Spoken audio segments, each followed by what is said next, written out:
The coach will get started with Tim Reynolds. Hi, Erik. People will talk about fourth quarter Jimmy again, and rightly so, but there was so much more to it than that. How important in the grand scheme of things was it to continue all the progress that you saw at the end of the trip? A lot of that carried over into tonight. How important was all that? Yeah, it was a solid team win. You know, everybody that played really contributed at different points in the game. And then Jimmy's game was the quintessential all-around winning basketball game. I can't believe he couldn't have gotten 2 more rebounds. You know, to seal it, that would have been really fitting. But, you know, that's a really good team on the other side.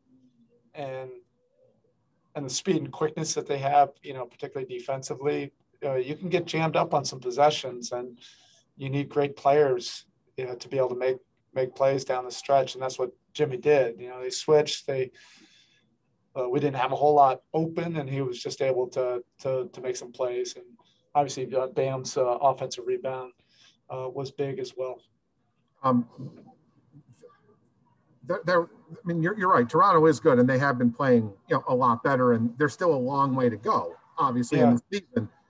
Do you feel like the corner has been turned, or can you even let yourself go there? No, you never feel like you've arrived. We just have to keep on grinding and working. You know, we feel like we're getting healthier. We feel like we've made some progress just in terms of building some better winning habits, doing it more consistently.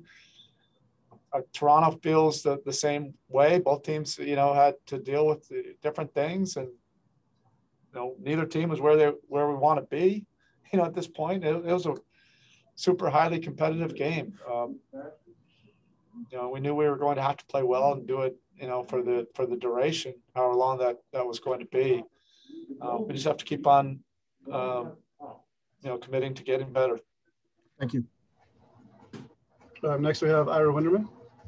Erik, this seems almost like a question I've been asking every game during the winning streak. You're up comfortably, up 15, then 11.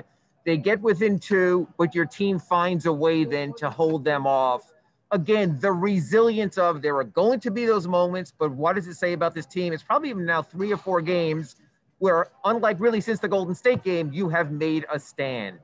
Yeah, look, you have a lot of learning moments during the course of the season. You can even go back to the Washington and Charlotte game. We took a lot from those games and learned and committed to try to be better. Against, you know, the majority of the teams in the league, you have a double-digit lead. It doesn't matter. You're going to have to compete and play a complete game. There's going to be ebbs and flows and runs both ways. You just have to stay the course, do what you do, and do it consistently. And we were fortunate, you know, when they did get it to 2, we ended up getting some stops that gave us a little bit of more breathing room. And then Jimmy obviously made some big plays down the stretch. That always tends to make you look good when great players can make some plays. Erik, I know it's tough for a coach to use their only challenge in the first half, but that really was a big play, the Kelly block charge. It gave Siakam his 4th foul there. How tough is it for you to have to burn it that early? And what were your thoughts on that There's play? so many decisions you have to make now with that. That was going to be KO's 3rd foul. That was also a swing play with Siakam. So there are a lot of different factors I don't typically like to, but you know, by whatever means necessary, really at this point.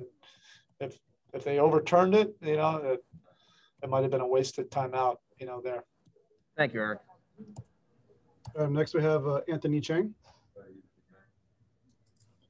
Hey, Spo. I know Toronto made a lot of threes tonight, but besides that first quarter, what did you like about the defensive performance tonight and just the way the defense is functioning here over the past month or so, just pushing teams further and further out to the 3-point line, limiting from the rim? You can see visually the commitment to more multiple efforts. It's hard to guard in this league. It really is. Night in, night out, the level of skill, shooting, spacing,